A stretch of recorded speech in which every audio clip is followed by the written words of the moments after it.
gon' change when I really hit the field. Undefeated chance, man, you know what's the deal. Tryna find a kid, I'm in the field doing drills. Boy, you just a sucker, you ain't never keep it real. 3 rings in my hand, I'm a warrior to the max. When I hang it up, they gon' have to give me blacks. Step up in the building and I only bring the facts. When I make a highlight, they gon' replay, run it back. Okay, always locked in, now I don't got time to lax. Saying he the best, he could take a lap. Batted 1,000 when you check the stats. Boy, is you ready? You ain't gotta ask.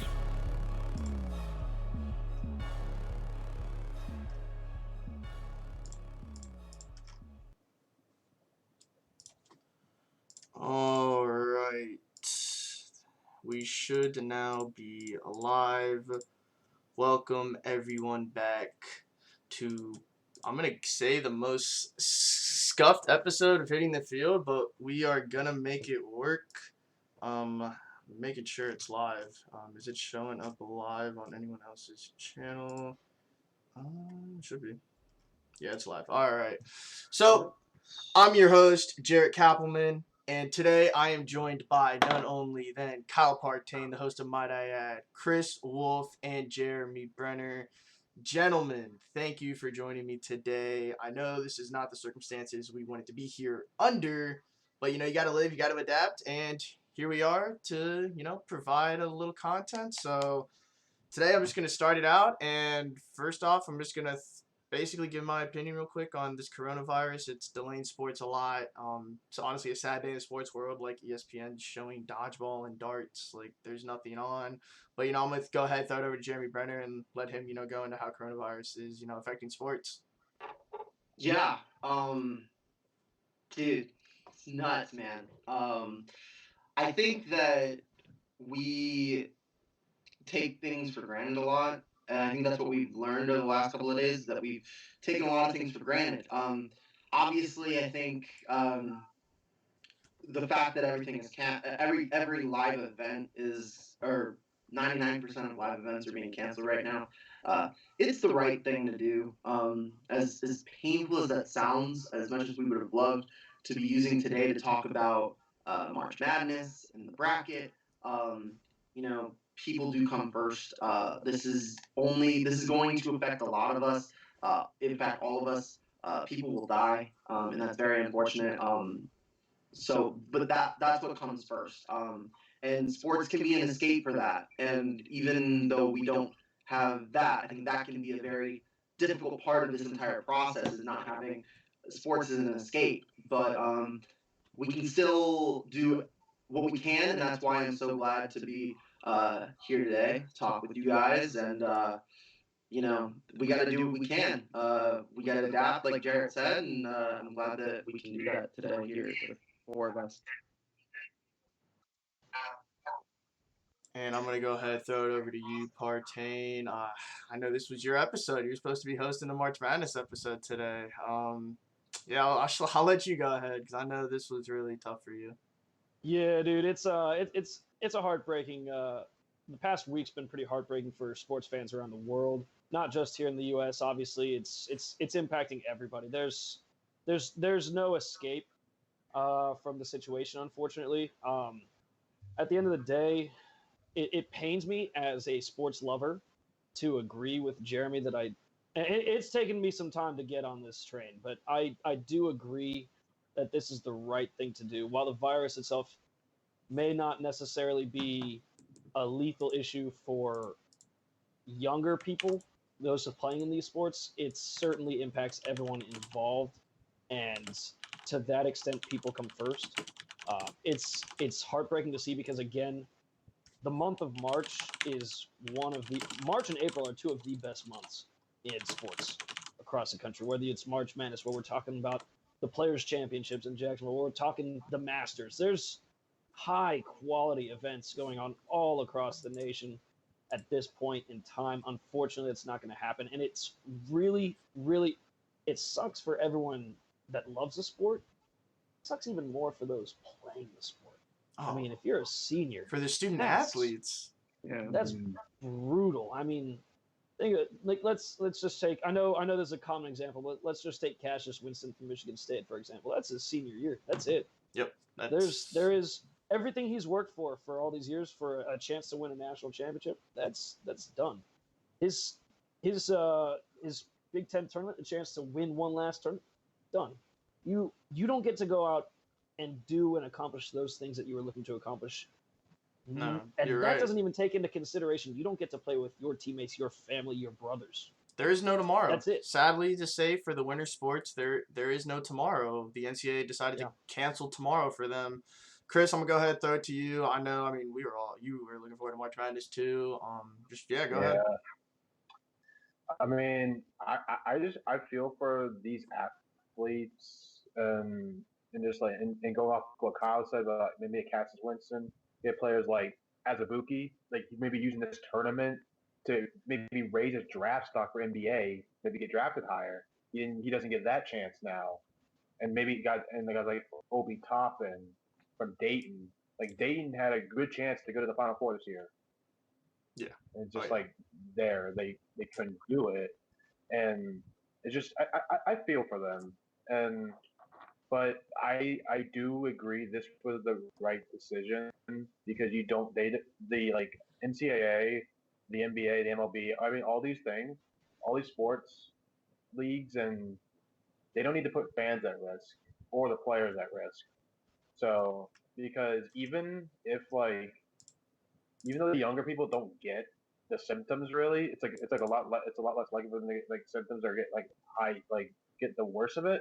They can carry it, so they can just pass it on to a bunch of people, and eventually it can get to older people, and it could end badly. So it's heartbreaking to see March, April, maybe even May without like any sports, but it's 100% the right thing to do. Well, I quickly want to stay on the topic of NCAA sports. It's like I know there's talk about eligibility and what they should do, and right away we said, well, the spring athletes should for sure be given an extra year. What do you think about the winter athletes though? Should they be given another year, or do we say, hey, you played your season, postseason got canceled? Floor is open, whoever. I mean, that's tricky. That's a tricky one. Because as you said, like Winston doesn't get another season. He doesn't get to play. Yeah, as much as it hurts, I'm going to lean on the side of they shouldn't get an extra year of eligibility. They had their season, at least. Granted, there's no postseason. They had a chance to win a regular season, and someone from every conference did that. Teams won the regular season. The season happened. There's no you don't get back something that is completed. Now, it's different for spring sports because, again, they're not going to get that chance to take that season and go all the way with their season. As unfortunate as it is for the seniors of these winter sports, I don't believe that you can give them another year of eligibility because that year has already taken. Fair enough. Jeremy? I agree. I think what we're going to see here is this Corona 2020 is going to affect us years and years and years down the line, especially with these spring sports, because now, I mean, what we're assuming correct that everyone is getting an extra year, a red shirt. Red shirt everybody this year. That's up to us to decide. I mean, what do you think they should do? Like, look, if you let's say you redshirt the seniors, okay? You give the seniors an extra year. Well, what about the freshmen? What about the underclassmen? That's what so everyone would have to get one, right? And it's a slippery slope if you give it to one class. Exactly. And so it would have to be everyone. Every class. If you give every class redshirt eligibility, what about the incoming freshman class that now has 5 years of classes in? That's less playing time for everyone involved. The competition increases. More scholarships are going to have to be given out. I do think the NCAA is going to expand the amount of scholarships you can have on a given roster, but also it's not like they're going to let 10 players play on a baseball field. They're only going to let 9 players play on a baseball field. They're only going to let so many. This is going to affect years and years to come. It's going to really weed out people. I think we're going to get to a point in a couple of years down the line where teams don't want to give as many scholarships out because they don't want to promise all of these people playing time when they really can't. So I think what we're going to see is it can go one of two ways. Either we're going to see a lot of people begin to feel like, and also like in the high school sports too. High school sports are also getting canceled. There's less chance of them to be seen by scouts, less chance of them to possibly make it to the next level. This is affecting like I said, years and years down the line, it's literally it's such a slippery slope that Yeah. there's Well, no correct answer really. You just mentioned high school sports, and I just want to quickly go into that. This is affecting Mhm. us journalists. Like, okay, I cover high school sports for the Orlando Sentinel. Well, I was told for the next 2 weeks, hey, just hang tight, and if something pops up that you can do, like, we're gonna let you know. But for now, I'm hanging tight for 2 weeks. I mean, you guys as journalists, I mean, Chris, I know you cover a lot of UCF sporting events. Kyle, you as well. Jeremy, I know you write for the Rockets and do. I mean, we're all kind of in this position. Like, what do we do? And people saying the media is blowing this out of proportions. Yes, we're blowing this out of proportion, so we have nothing better to do with our lives because we just want to sit at home and do nothing. I mean, Is the media blowing it out of proportion, or is the media covering what's getting blown out of proportion? I think that's what it is. I think that's a question that's answered. Each individually answers it on their own. Yeah. I'm not sure there is a definitive answer to that one. Or does it just seem like it's out of proportion because that's how long it's just this situation is so outlandish. There's no real way to describe this like there's no previous event in our lifetimes, at least. I mean, us being, born between the years 97 and 99, like there's no moment in our lives that can even compare to what what we are about to go through. I mean, what was the closest thing? The swine flu, but like that not was even. I mean, that wasn't even that bad. Didn't stop America.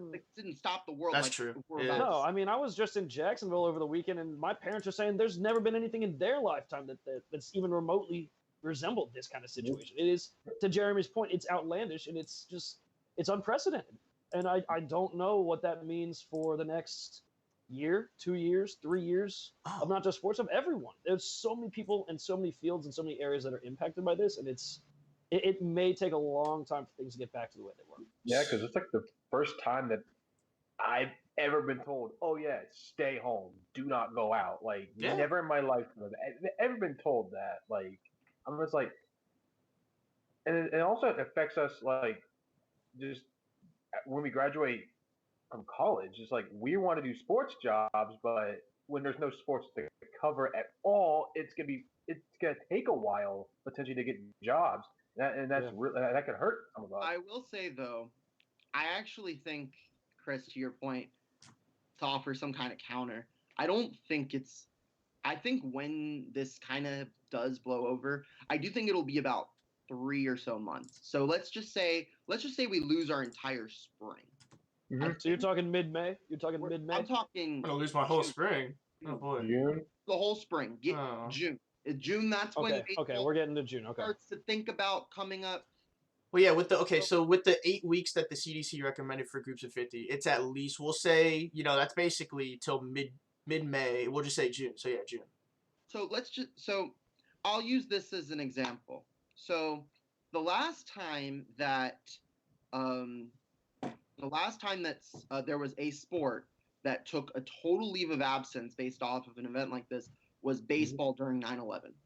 Mm-hmm. And they took a week off because at that time, that was probably the last time where the world was shook at its core, or at least the United States. I mean, the world was shook at its core, but it took so much of a big deal that baseball stopped 7 days of play. When baseball came back, that was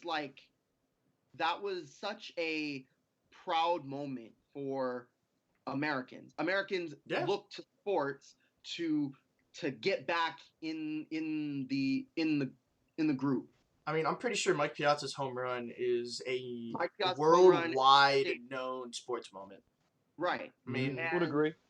And you think about baseball when they canceled the World Series in 1994, about 25 years ago.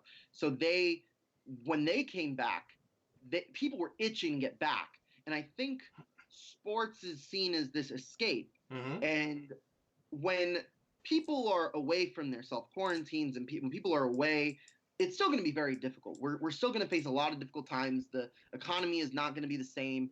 People are going to look to sports to continue to be that escape. And I think that we can do our job to try to provide that in this time to the best of our capabilities, like what we're doing right now. And then when we do get back, to that point when when this whole thing happens. I think the summer when you have basketball back at a time that usually doesn't happen. When football Olympics. is back Olympics. Olympics. Yeah, Olympics. could be back up. I mean, that's a different story for a different day. But Yeah. there's just so much that's going to happen. NHL maybe. What I recommend to people is, thinking about the long term is very scary because we don't know what's going to happen. It's the fear of the unknown. Okay. But if you take day by day, think about what we're doing today. We're on hitting the field, man. Like we're on hitting the field. We're chatting, like we usually do. It's a pretty normal day if you ask me.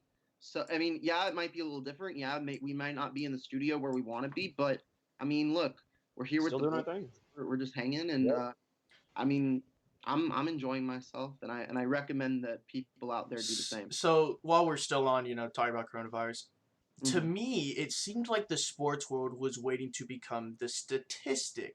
They didn't cancel any events. They didn't say no fans were allowed until Rudy Gobert tested positive. Yeah. Do we think that maybe the sports world in itself, the NBA, were a little too on the, we have to finish our season side, this will come, but it's going to blow over? Because to me, it was right when a player tested positive, everything was canceled immediately. So it almost seemed like sports were waiting. We'll wait till we become the statistic to actually take action.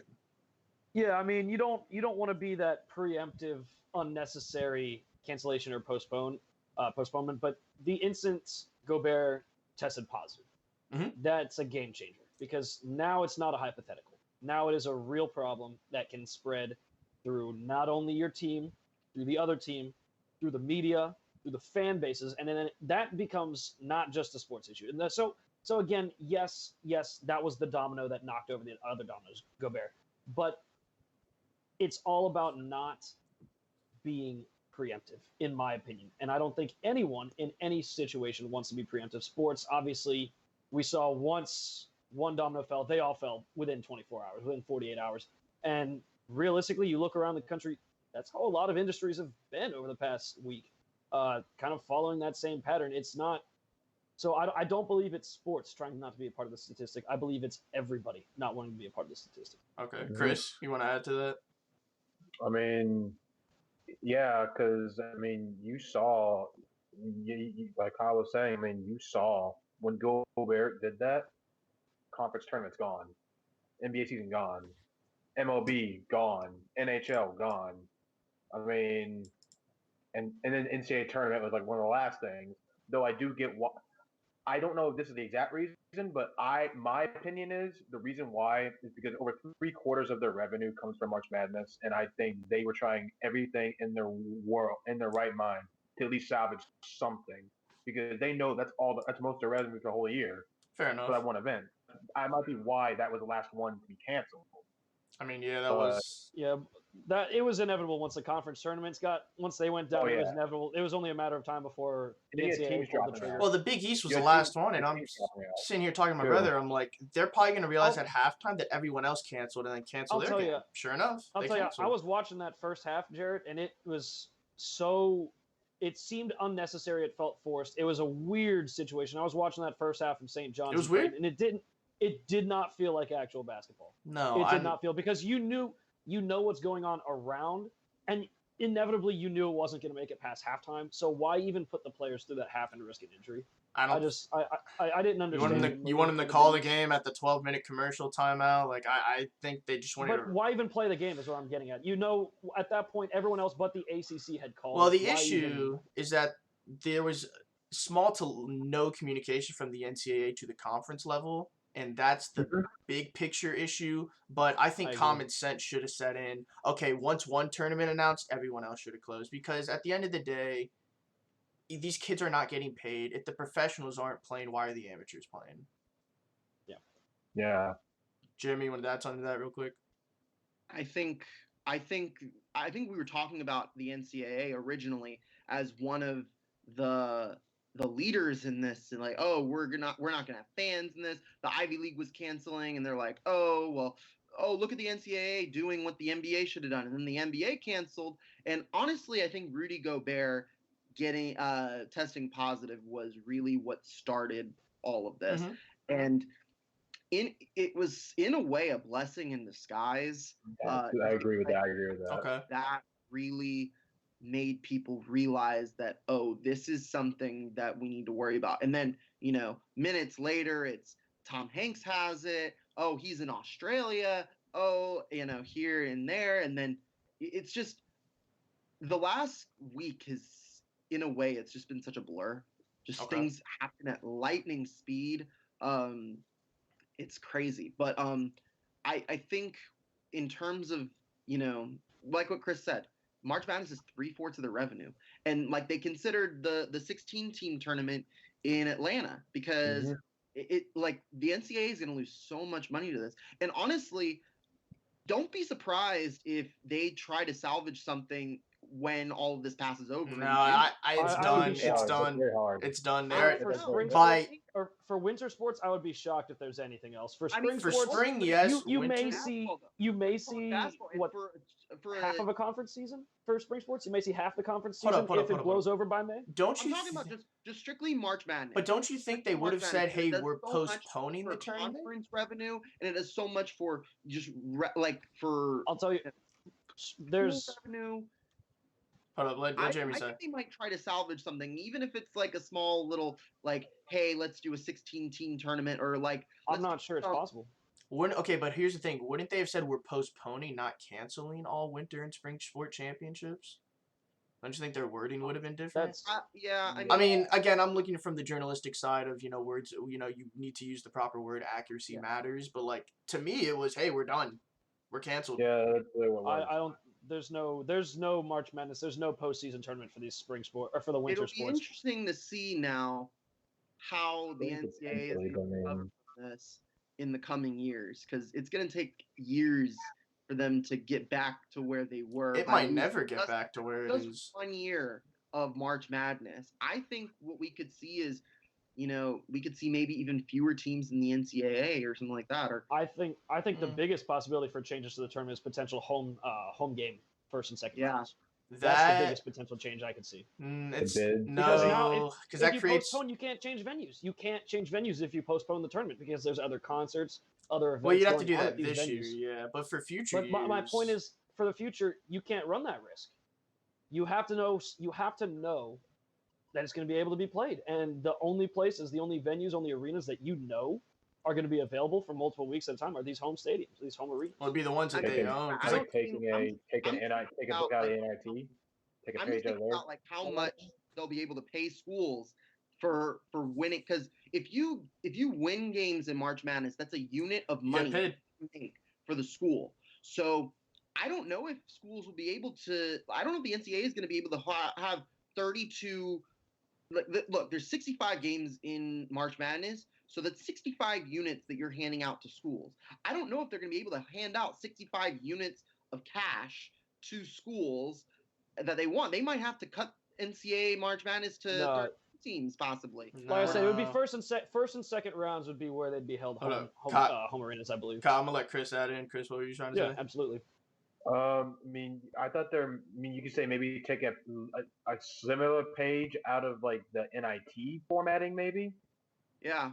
That could happen. Potentially. So what you mean, like the home game kind Higher of thing? seeds, like the highest seed in each bracket The issue gets is the like host. if you look at it, every weekend or every weekend or every 2 days in March Madness it's at the set stadium, so there's not that much travel, which is again money efficient. Now, the most money efficient thing to do would to be have each like top 8 of the bracket play at the same arena and then do I that. actually I like mean, that. that would be the most cost efficient. They still don't do it that way, but that would be the most cost efficient to keep them in there.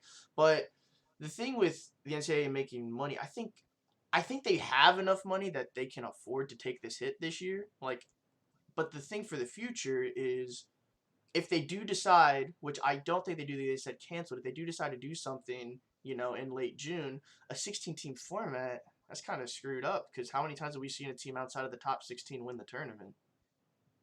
It's true.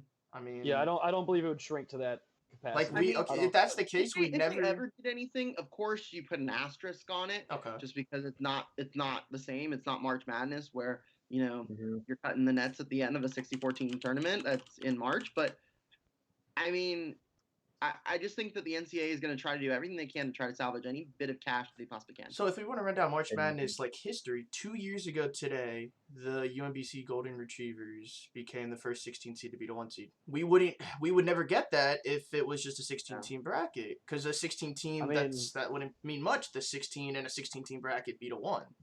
Yeah. I mean, look, that's why fans watch March Madness for those kind of moments like that. But I think the NCAA has March Madness so that they can make as much money as they possibly can. And they're not looking for upsets necessarily. They're just looking for money. Since we're on the topic of March Madness, though, and this was supposed to be the March Madness show, I want everyone to go through who your favorite was going into the tournament. Who wants to start it? Because my favorite was Kansas. They were the clear one going into the tournament. Assuming they probably would have rolled through the Big 12 tournament. I think Kansas was favorite to win. I pick them every year though, so I don't know how much that means. But I was taking Kansas. This is the best they've looked in probably 5 years at least. Anyone? Jeremy? Who's your favorite? Man, this is tough. I really like Dayton. Okay. I really like. An interesting pick. I like it.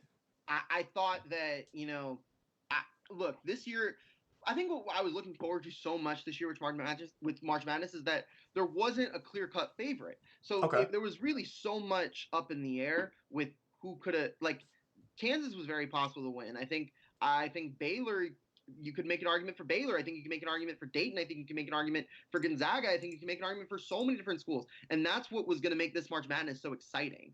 And I think that Dayton, they just had the outside scoring that could have possibly made some noise in the tournament. And I think that they also had the depth. And it would have been very hard for me to pick against Dayton, to be fair. Okay. Chris, who's your pick? That's who I was gonna pick. Okay, no, hey, that's fine. Nothing wrong with. There's nothing wrong with two Daytons. I had Kansas Dayton as my national championship. Okay. That was my national championship. Like, I thought that was literally we were gonna see a rematch from the Maui Invitational final. We're gonna see a rematch. So long ago.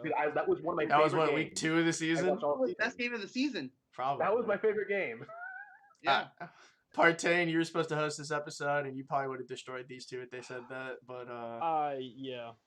Who's your pick? Were you on the board with me? Jaret, I have given you so much grief over the past couple of years about taking Kansas. You do every year. I've never liked Kansas, but this year I picked them preseason as my favorite to win the whole thing. Same. I am sticking with that. I'm sticking with that going into this imaginary tournament scenario. Fair enough. I believe Kansas would have won the entire championship. I think when Azubuike was playing his best this season, there was not a team in the country that was able to match Kansas offensively. All right. And defensively, Kansas is as good as they come, especially inside the arc. However, if you wanted any one team that could have surprised a bunch of people, I would have taken Wisconsin. I was gonna say who would be like your surprise team, because like I really like my the way dark Wisconsin horse started playing down the stretch. My dark horse would have been Kentucky. Not that they would have been much of a dark horse, but a team that somehow always puts it together coming around tournament time. I would have said Kentucky, who wasn't a 1 or 2 seed, to make a good run at it. Chris, Jeremy, any team that laid under the lines that you would have taken to go far? Chris, I'll let you go first. It's tough. This one is very tough for me. Take Iowa. Take Iowa. That's a good one, but I'm gonna pick a big surprise, and I don't really love this team, but I thought Seton Hall with Miles Powell. Okay. Your year, maybe giving his team a one last run. I thought that could have been a potential sleeper right there, in my opinion. I don't hate it. I'm all fine with it. Seton Hall makes sense. I think that the Big East this year was really exciting. Okay. But I'm gonna go. I was thinking that UVA was peaking at the right time. And Kyle's smiling about this because we talked. Yeah. Repeat. UVA peaking at the right time. They were my pick to win the ACC tournament. I think if they had won the ACC tournament, you could have seen them get as high as maybe a number 3, a number 4 seed. And then What are you thinking, Kyle? Not a 3? I'm thinking 4 at the absolute max, likely a 5. Yeah. I so, mean, UVA would have been defending their title. Remember that. So that's it's playing with a chip on your shoulder. I think I mean, obviously, no Kyle Guy, no Deandre Hunter, but you have guys that you have experience, Diakite, those guys that could have really and a team that's peaking. That's what we were looking for, was teams that are peaking at the right time. And Virginia was one of those teams. I don't think you can. I think there's an argument that Virginia could have been in there. I agree. Virginia kind of reminds me of Auburn last season. A little bit, yeah. They can make any game so sluggishly awful, like 45 points. Like, I know, Chris and I were talking. If you don't put up 50 against Virginia, you're not winning that game. Yeah. I mean, the last thing I do want to touch on March Madness before we move on to the NFL, because there have been big trades to go on today. San Diego State put up a historic season. They were the last remaining undefeated team to then fall in the conference tournament. Did we think they were going to do anything in the tournament, or was that lost to Utah State just summing it up? Sweet 16 was the best. I thought Sweet 16 was the best for them, in my opinion. But also love about that game. That was the last college basketball game I watched. This sounds sad. It sounds so sad to say. In the newsroom, it's the last time it was in the newsroom for a very long so time, sad. if ever. So sad. It was one of those moments where you knew that shot was going in. At least we had some form of March Madness in basketball. Yes, March Madness in the Mountain West. I thought Utah State could have actually been one of those big upsets in the first round, even too. Like a 12 I actually kind think of thing. San Diego State was going to be one of those teams that would have fallen in the first weekend. I didn't think that they were a second weekend team. I think they would have probably run into a bit of the trouble, at least in the second game for sure. I thought if they would have ran into like a 9 seed, there are some 8 or 9 seeds I thought were going to be really good. Or this a 7 year. or a 10. St. Mary's. 2 seed. San Diego State would have been a 2. And to be honest, people give them a lot of grief because let's be honest, they didn't play the toughest schedule. They did lose to Utah State, who, by the way, was playing in desperation mode to get into March Madness. Yes. They were the definition of a bubble team. Yeah, San Diego State. Chris, you're saying at best Sweet 16, as if that's not a great season. You're one of the last 16 teams in college basketball to be playing for a national championship. I know. I think San Diego State was a Sweet 16 potential Elite 8. I'm not sure they had a Final Four run in them, but that was a talented team. I will say this. Like, I know I said at best Sweet 16, but I mean, when you're a top 1 or 2 seed, you expect yourself to be at least in the last 8. That's why I was like, at the fans, fair. Yeah, they expect that. Sam Merrill got to go out on top. That's a pretty cool way to end your career. I mean, I know he probably would have wanted it to end a different way, but it probably would have ended in a loss in the tournament. At least he gets to go out on top with that big money shot that he had. That's true. Yeah. Okay. That is true. I mean, I kind of feel for Malachi Flynn for San Diego State. He had to sit out a year because he transferred from Washington State, and it's just like he had a year. I mean, he's top 10. He's a Wooden Award semifinalist. I mean, that shows a lot. When you're one of the last 10 in and players in the country, and you sat out a year, so you didn't play for a year, and you ended up on that list. That's pretty good.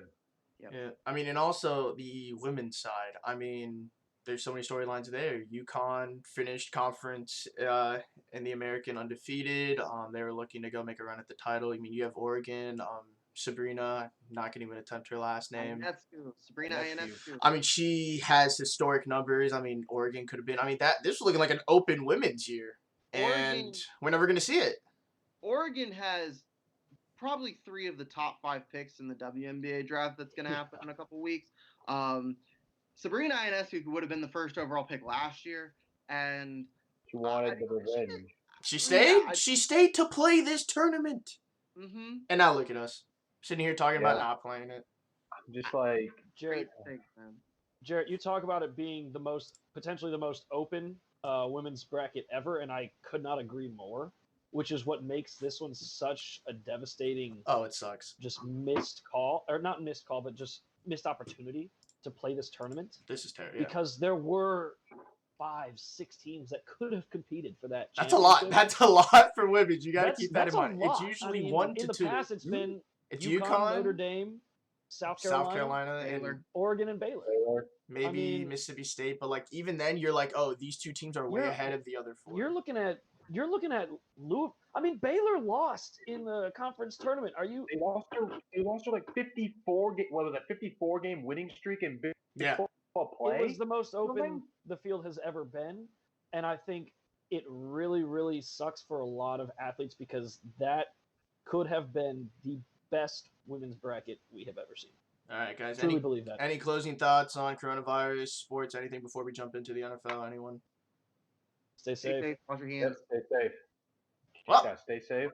you heard Be them. healthy. Stay safe. But now, honestly, I didn't think we'd be talking about this today, but the NFL has been absolutely insane today.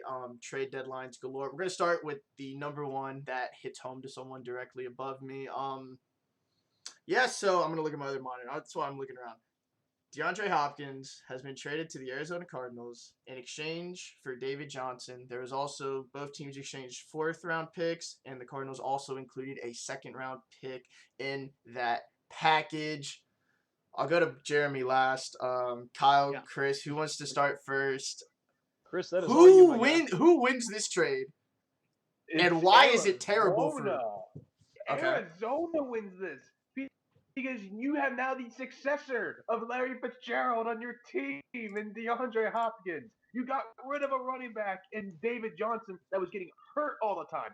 You franchised Kenyon Drake, so you're going to get him back as your starter.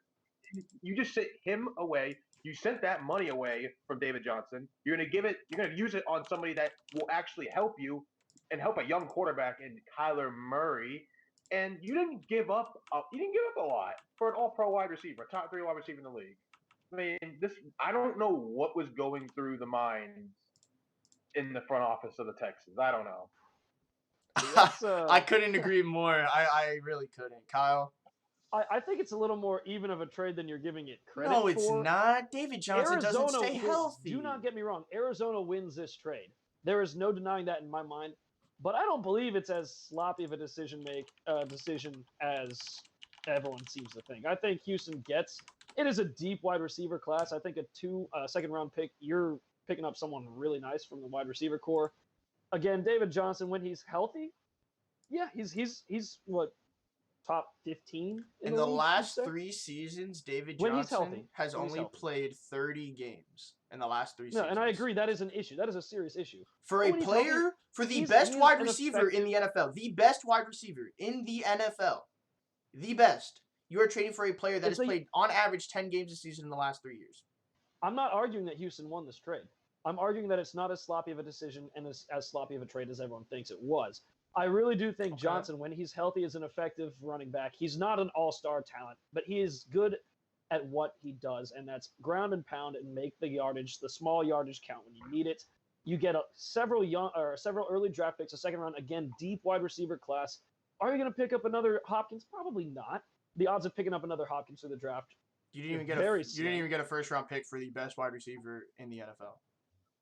Yeah, again, you get 2 young picks or 2 early picks. But my point being, 2nd round, early late 20s. I don't know Houston's exact pick number. I don't know. Well, now Houston didn't have a 1st-round pick because they traded it in the. No, I'm talking about second. I'm talking about second. It's a top 40 pick. They didn't trade DeAndre Hopkins for David Johnson. They traded DeAndre Hopkins for a top 40 pick in this draft. Thank Okay. you, Jeremy. Okay, Thank hold you. on. So, Jeremy, you're saying that. I'll let you go ahead. Is that worth it, though? I think that's a bit of a stretch that it was worth it. Look, DeAndre Hopkins, 28 years old, will be 29 next season. Or no, excuse me, he'll be 28 next season. He'll be 29 after. So he had an opt out after this year, I believe, which I read on Sport Track before we came on. All right. So if he opts out of this trade, if he opts out of this deal, he's gonna be 29 years old, under 30, wanting a huge contract that he probably isn't worth. Let's be fair. I mean, he's gonna look. Hopkins had a down year from 2018. He had only 1,100 yards versus, I believe, like 1,300 in 2018. He had, I believe, 7 touchdowns versus 11. So he had a down year. Still a very good year, and still a top 5 receiver in the league. Don't get me wrong. Yeah, so and he's going to do great things in Arizona. He had a 5-year, $81 million contract with an opt-out after 3 years. So it would be after the 2020 year, I believe. Right. And I think that either A, he wasn't going to re-sign with the Texans because him and Bill O'Brien have some tiff, which I think a lot of Texans do. Which I believe is possible. Although there are some things saying that DeAndre Hopkins wants to stay in Houston his whole career. So there are conflicting reports with that. But also, look, if you're trading with Arizona had David Johnson. They were shopping because they had Kenyon Drake. They didn't need Johnson, and they had the money for it. So David Johnson's there to match contracts. And if you're going to trade DeAndre Hopkins, you have to find someone to match salaries with.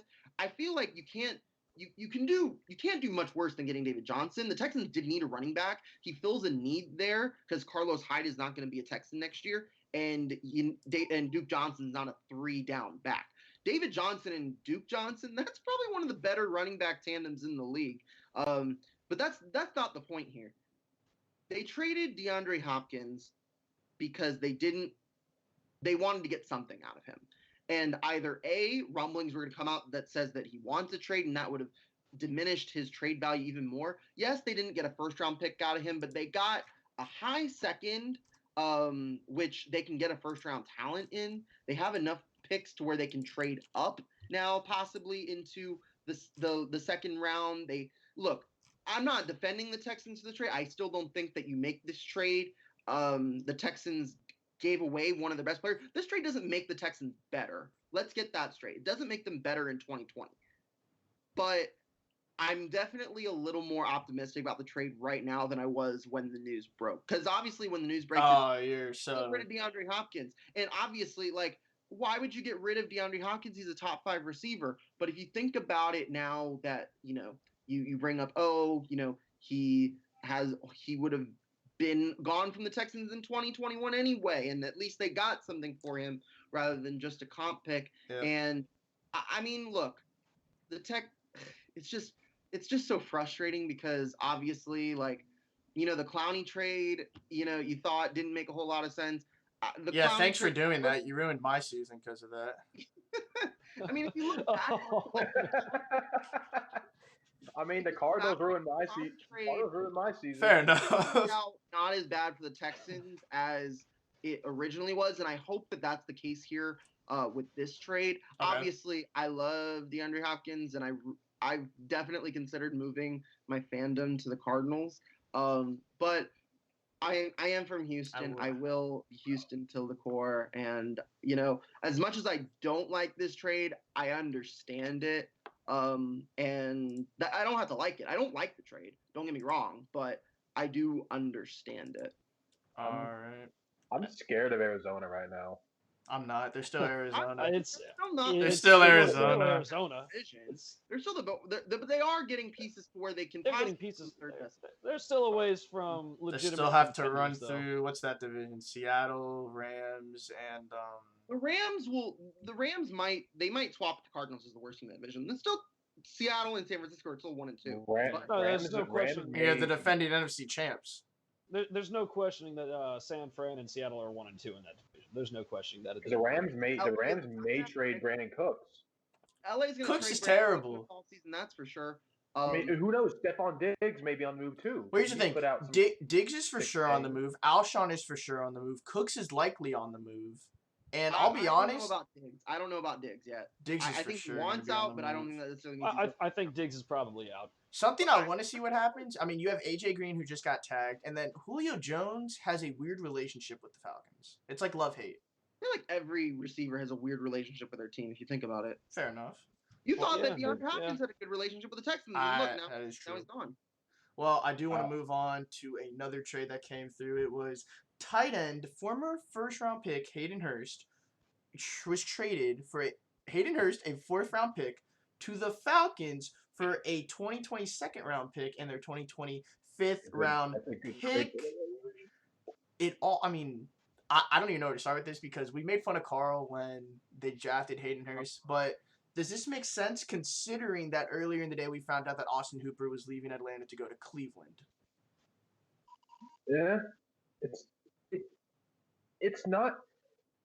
I could get the trade potentially because I guess they obviously like Mark Andrews as better. Obviously, Mark Andrews better at the tight end. They like him better, and you did get a second round pick, even though you spent a first rounder on him. I mean, just a couple years ago, you spent a first rounder on him, but you do get a pretty good second round pick, and you get another pick as well as I don't know, I think it was a fifth, I believe. Okay, but this was your first round pick that you're now turning into a just second gonna and say- a fifth round? I was just gonna say, is the value of those picks worth the talent you're?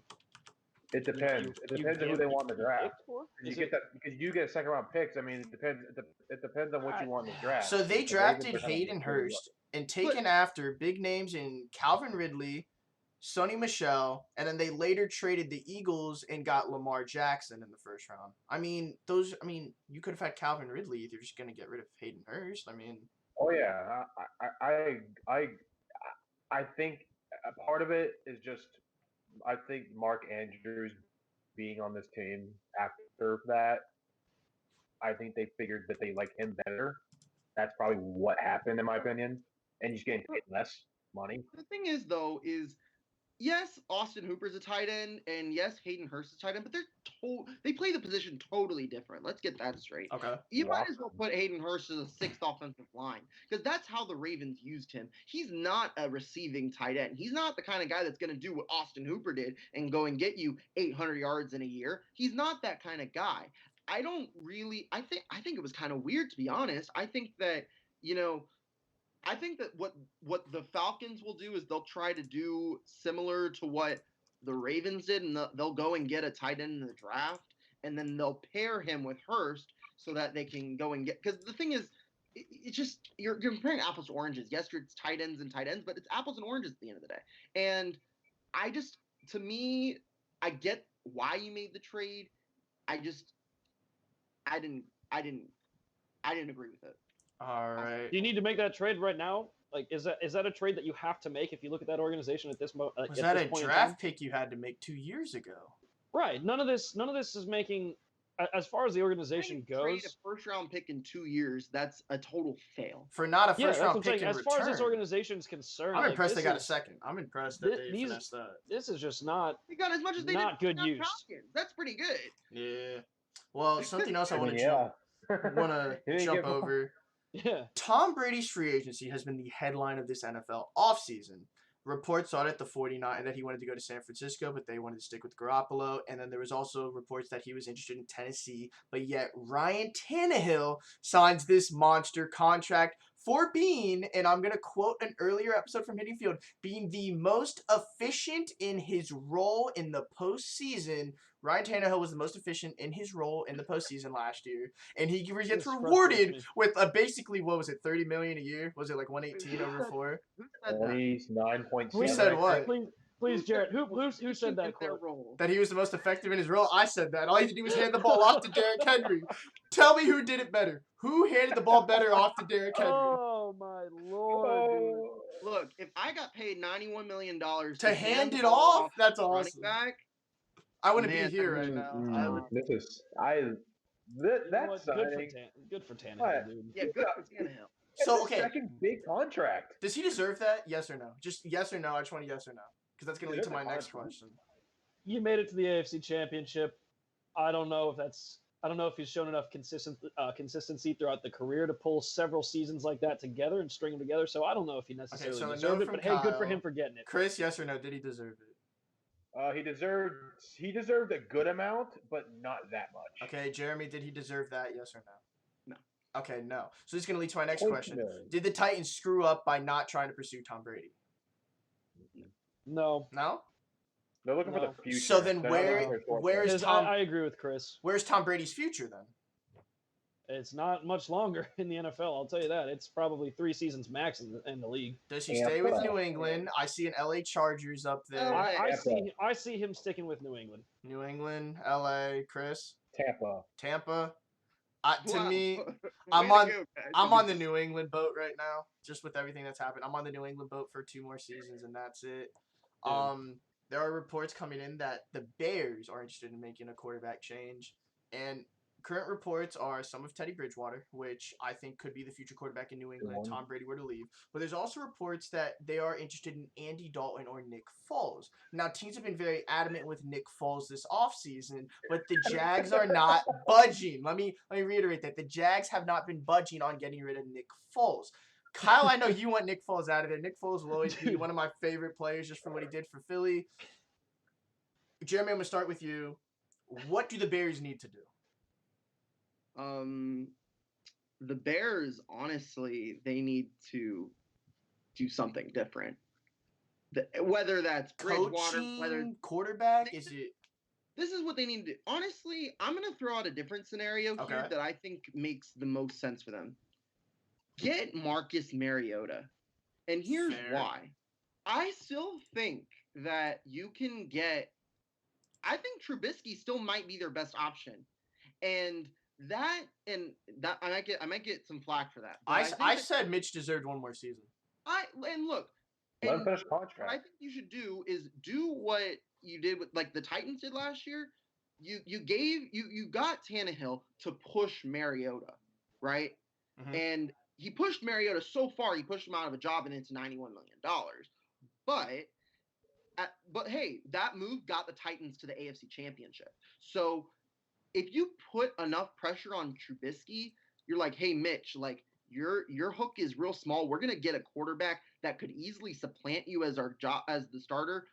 Perform your tail off, and I think that's what he's going to do. I think that's because look, he's the second overall pick in that draft. They picked him over Mahomes. They picked him over Watson. Like they obviously saw something in him to make him that guy. Second overall give pick. Him a chance. Don't forget. Well, okay, here's something you want to look at.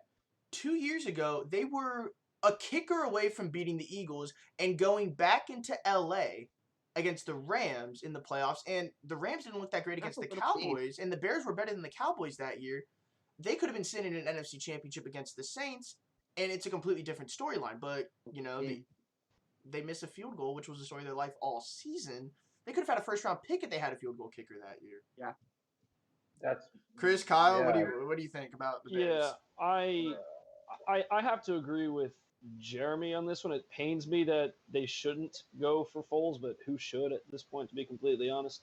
I think Trubisky's probably their best option, at least for the start of this season. I do believe Mitch deserves at least a half season to prove that he is the guy they drafted, and I do believe he's the guy they drafted. I think what we saw was a little bit of getting in his own head of the kind of success he was seeing early as the starter at Chicago, and I think we'll see him kind of not drastically improve his stat line this season, but enough to where he's a consistent middle-of-the-pack NFL quarterback. I believe Chicago will compete for a wild card spot. I do think Trubisky deserves at least his half season. I'm not sure there's a better move for the Bears to make this free agency in terms of quarterback play. I think there's a chance we may see them pursue someone about halfway through the season, and I agree with Jeremy. I think Trubisky's probably, unfortunately for Chicago fans, your best option at this point in time. I believe yes, because he's on his last guaranteed year, so you might as well just let him play that out and see if we can get it. A name none of us brought up yet. I mean, it hurts me to say this, but Jameis Winston. Yes, he threw over 30 interceptions this season, but he also still led the league in passing. And that's what they have been missing is offense. And he can give you offense. He just needs to not turn the ball over. If he can control his turnovers, that could be a good option for the Bears because he gives you the offense. And he even though, he could be inconsistent. I mean, that's, to be honest, a majority of quarterbacks I see are inconsistent, in my opinion. Well, you're talking about inconsistency. I want to jump into our last free agent before we jump into the last topic of today. Phillip Rivers. Where is his future? He moved his family to Florida. Is he a Buccaneer? Is he a Dolphin? Is he a Jag? Or is he a Colt? Is he a Bear? Where does Phillip Rivers land? Kyle, I'm going to start with you. I've said it all off season. I'm going to be shocked if Phillip Rivers ends up anywhere other than Tampa Bay. I truly believe he's going to be a Buccaneer. The logistics just make too much sense. I don't care what the situation is with the other teams. The logistics of him moving his family at that age and that point in his life, it just makes too much sense for Phillip to not be in Tampa. Okay, Chris. I had said Tampa, but when I saw that the Bucks are going to try everything in the world to get Tom Brady, they're going to pick Tom Brady over Phillip Rivers. Well, I Though I would think if they miss too. out on Tom Brady, they may go after Phillip Rivers. Yeah, but Brady's not going to Tampa. All right, I Brener. mean, I think Phillip Rivers has a chance to go to Indianapolis. I think that they've been at least the quietest, most vocal team for him in terms of like legal tampering, I guess. But There's all Tampa of makes it. a lot of sense for him though as well. All So right, so Tampa. Tampa or the Colts versus the field, in my opinion. All right. Well, last topic we want to get into. Yesterday, for those of you that may have not seen, the NFL and the players did approve the new CBA deal, which will now move the regular season to 17 games, adding an extra bye week, and will also add an extra wild card game in the playoffs, making it now a 14-team playoff consisting of the number one seed in each conference getting a bye. Do we like this deal? Yes or no? And just you can talk about it because I don't like it. I don't like change. I think it's fixing something that's not broken. But Jeremy, I'll let you. I know you've been you like this, and I know a lot of people do. But Jeremy, I'll let you start with this. Jared, if you don't like change, it's gonna be a rough couple months for you, my friend. I know, right? I'm gonna be stuck in here for. Oh man, I don't like But- change. No, because it's just something that's not broken in my opinion. Yeah. Look, I think 17 games is a little bit weird. Although I It think screws up fantasy football. how Because I gotta draft around 2 bye weeks now. So That's complicated. they're gonna have 2 bye weeks. Okay. Is that what it is? Yeah, they're gonna have 2 bye weeks. That was part of the deal. I think that's great. I think it's great. It's a chance for more. I think look, when you negotiate, you have to give a little to get a little. Okay. And I think that in order to get 2 bye weeks, this was something that they kind of had to give Yeah. at the end of the day. And for more roster spots in the league, I think that's also something that people are not thinking about either. That's 2 more roster spots, and then also I believe it's 4 more per playoff. Or So per that's practice squad. 64 players for the regular season that can make a team now. Yeah, that's 60. That's 64 And then time more one- jobs 128 opened up for the for playoff. the Well, league, less. and 4 times 32. That's Well, it would be less because it's only 14 teams in the playoffs, so it would be 14 times 4. I think 14 teams in the playoffs is. I don't see why the players would be upset with that. I mean, the that's- 2 seed. Imagine like losing a 13-3 tiebreaker, and now you got to play the first weekend. Yeah, but I mean, like, Or it would be happens- 13 or that 14 happens and 3, I happened guess. before. I'd rather be Yeah, That's true. a Okay, 7th okay. place team that gets a chance to win a championship. I think that's Okay. what this is more. This is more geared towards. But also the reason why they did that is that's 2 extra games you get, and Money. more games. That's more football. The fans. This has nothing to do with the fans because the fans are not part of the NFL CBA. At the end of the day, the CBA is between the owners and the players. So at the end of the day, the owners they get more games, more chances to earn revenue, more chances to host games in stadiums, and the players they lose the chance. Yes, the injury chance increases, but I think this was a balanced deal. I think I was surprised that it passed. To be honest, I was too. but It was it passed, really cold and too. thankfully it passed because then there's no lockout and No, yeah, thank God. Because we already have enough. We already have enough delay in sports. Chris, what'd you want to add? So I'm happy that it passed, and the players just they voted for it, so they have to did. be excited about it. Chris, go ahead. I for the most part I like it. I mean, I think the most part, the thing I like about the most is the 2 extra teams, because we always have that talk and like, oh, if this team would have made it, oh, they would have won it, and now you can maybe do that now, and yeah, I'm playing an extra wild card weekend, an extra wild card game for each conference. I don't think that's that bad. You still have the same format. You still have the 3 weeks, and then it's like nothing really changes except you get 2 extra teams that have a chance to win a Super Bowl now. It might. I mean, I think players love that. I mean, Fair enough. you're gonna. I mean, I think because there are teams that can do that, like even a 7 seed. I mean, it's whoever's hot, and Yep. and some of the hottest teams don't make the playoffs because there's not not that extra spot. Well, we saw it with the Titans. The 17 Derrick Henry was the hottest player in football and carried his team to the AFC Championship. Mm-hmm. I mean, had a double-digit lead in the first half against the Chiefs on the road. So Is anyone surprised the way the Chiefs played that postseason though? Like it was. They could not play a first half to save their lives. That was one of the worst first half teams I'd ever seen win a Super Bowl. Yeah. Kyle, what'd you think of the CBA deal? Yeah, I mean, we've had this discussion on the show before. I think this is great. First and foremost, I'm going to say it again. I said it last time. NFL's a business. Yes. This makes perfect sense for the NFL. There's more opportunities to make money for the organizations. A couple extra games. Teams, obviously, it's beneficial for the teams. They can potentially get into the playoffs, but more chances to win a Super Bowl. Like Jeremy said, obviously the players are okay with it, or they wouldn't have voted yes. They wouldn't have agreed to it. So I'm cool with every aspect of this. I don't think there's anywhere that I can see a flaw. Yes, you pointed out don't fix something that isn't broken. I don't think this system is broken either. I think they're improving. I don't think they're fixing something. I think they're improving. Something that could be broken though. I don't know how they've addressed this yet. 17. Okay, but hear me out. 17 games. So now there's an odd number. Is every single team going to be forced? That helps with tiebreakers, in my opinion. Is every team wait? Is every team going to be forced to play one international neutrals game that doesn't count for home and away? Is that part of the deal? I don't know. That's what I'm asking. I don't believe that was part of the deal. So year between who gets 9 home games and who gets 8 home games. Yeah, that's interesting. That's interesting to say the least, because now you might have teams say, well, if we had this extra home game, we would have made playoffs. Not saying that. I mean, at the end of the day, you're playing football, and the crowd should not have a massive impact. Yes, I know noise has a huge impact, but a good football team will find a way. As a Jags fan whose team plays in London every year and seems to win, I would love the opportunity for Jacksonville to play more games in London, because my team seems to get more wins this year, bud. No, they didn't win much period this year. That's why you don't play at home to win the Super Bowl. So you need to be able to win on the road to win a Super Bowl. I agree. Yeah, okay. But I mean, at a Super Bowl, a win. Because at the end of the day, like I said, I'm going to keep saying it over and over again, because it's at the end of it's the only fact that matters. The NFL's a business. NFL's a business. All right. Well, is this going to affect free agency at all? Yes. No.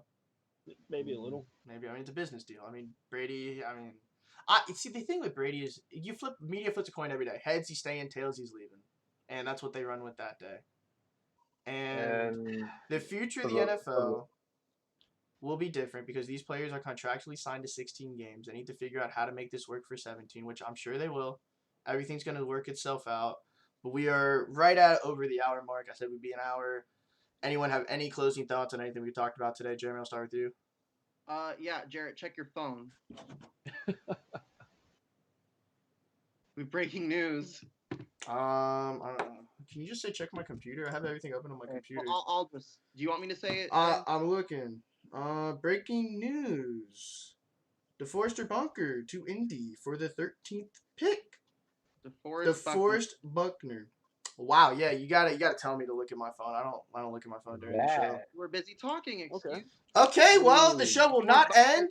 We're breaking right into this, because I wonder what our colleague Armand Sardouli is thinking. Yeah. Wow, that's what I want. You know what? The show is going to go on longer because breaking news takes place of anything scheduled. So we're going to jump into this. This is out of nowhere, actually. Wow. I actually really like this trade. So it's a 13th overall pick. And the contract was $21 million, which would make him the second highest paid defensive tackle behind Aaron Donald. Think about it. And you also think about it, there are a lot of good defensive players in this draft. If you want to draft another one. Hey, Armstead. They got Armstead. They have now 2 first-round picks, the Niners do, and they can go and get a Buckner replacement easily. Javon Kinlaw could be right there for the taking at 13. Javon Kinlaw for DeForest Buckner. That's a deal I'd make. Wow. Yeah, I think Sam. Yeah, I'm with Jeremy. Javon Kinlaw for that price for DeForest Buckner, I would definitely take that trade. I think 13 is valuable, dude. It is. I mean, 13. 13 is. Okay, who's the winner of the trade? Who's the winner? Colts or 49ers? I can't. This is actually a pretty even trade. I think it's a pretty even trade. If the Colts are really going to trade a 13th overall pick for him, that is somebody they've been looking at for a while, and that's a position they're in desperate need of if you're going to do that. I mean, are the Colts a contender? Like, if they get a quarterback? The Colts are a contender to win the AFC South. Oh yeah, because that division sucks. And this trade also proves they're going to get a veteran. They're going for a veteran quarterback. I believe both sides of these trade. This trade makes sense for both teams. I think both teams get a little bit better with this trade. Both teams get better. I don't know how accurate this is, but according to Anthony Abruzzo, this is the first time that a team that reached the Super Bowl has a top 15 pick in next year's draft. That's according to Anthony Abruzzo. I'm citing my source on that. I don't know if that's 100% accurate. And said he believes it. So possible. That still seems so. If they turn this pick into a top wide receiver, like someone better than Emmanuel Sanders, or even a better defensive tackle. Like, I'm not saying they're gonna get a Chase Young, but imagine if they turned it into like a Chase Young caliber player. Isaiah. I can tell you there will be a wide receiver of that kind of caliber available at this point, probably. Which one? Oh, yeah. Who are you saying? Because there's a lot of wide receivers. Justin? There's a legitimate Jefferson, chance they get Judy. There's a legitimate chance I think they get Judy. Yeah. Fair enough. Chris, anything on this more? I mean, you can get Judy. I know for a fact, like a Henry Ruggs will be there. He'll be there. I mean, you can get. There's a lot of talent you were going to be able. There's a lot of talent that San Francisco can get. Yeah. At that pick, no matter, and they could even use it as a little. I mean, I don't know what their plans are. But even if they stay put at 13, that's still great. They don't have a lot of draft picks this year, so that might. I mean, that's something they may wanted to do. All right, now I'm checking for any more breaking news because I'm like,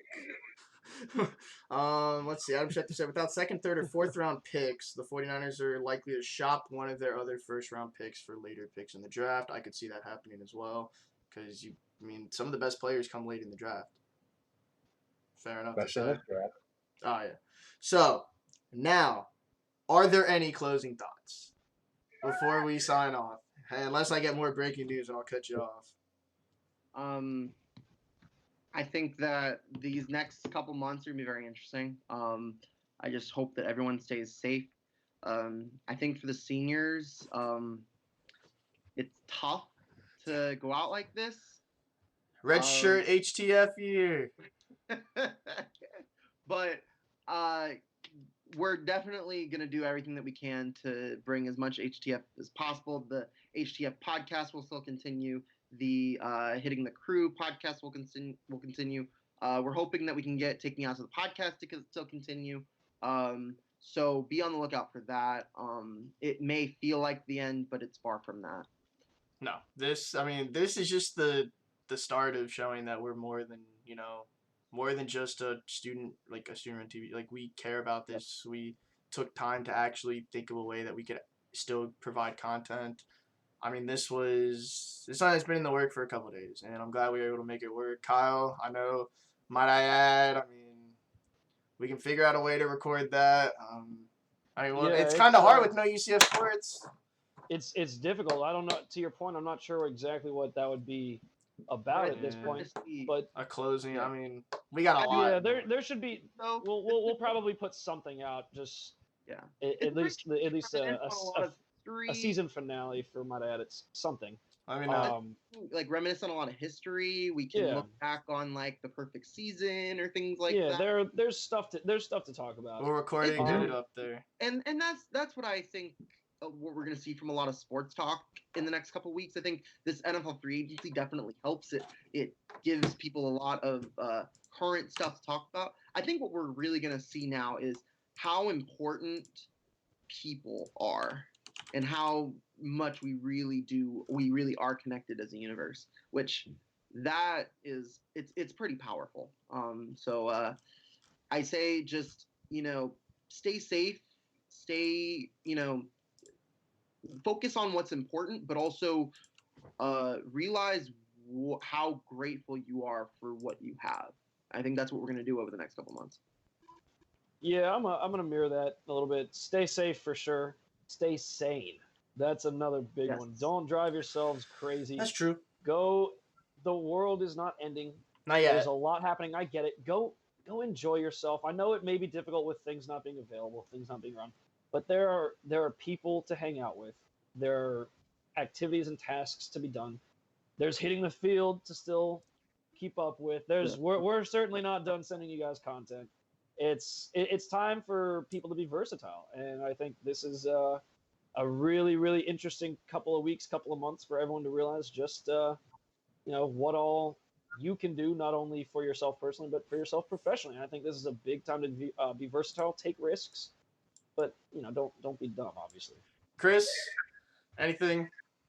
Yeah, I mean, I'm gonna go off of them. I mean, just stay safe and like Kyle said, enjoy yourself. I mean, do not just be like, oh, I can't do anything. And just like there's so much stuff that you can do from like a safe place. Like there is so much you can do from a safe place. Like just be yourself, and just know that you will get through this.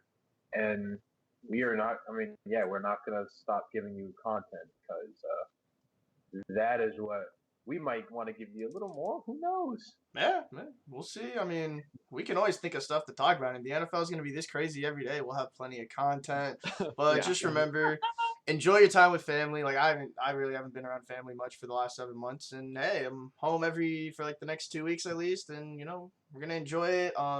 I know for a fact next Monday we will for sure go live again. I don't know who will be joining me, but I'll be here, joined by whoever. We'll figure that out. But we will for sure have another show on Monday. I know Jeremy had mentioned the podcast. We'll have podcast up. Stay active on our social media. Tweet at us. We're gonna be active on that. I mean, hey, it's the time of year. We're very interactive. Not much going on. I mean, we got school here and there online, but for now, I want to thank Kyle Partain, Jeremy Brener, Chris Wolf for taking time out of their day to join me, and everyone else. I would say here at the Nicholson studio, but from my bedroom in South Florida, from them three up in Orlando, this is Jaret Kappelman, and we'll see you next week on Hitting the Field. I'm in the field doing drills. Boy, you just a sucker, you ain't never keep it real. 3 rings in my hand, I'm a warrior to the max. When I hang it up, they gon' have to give me plaques.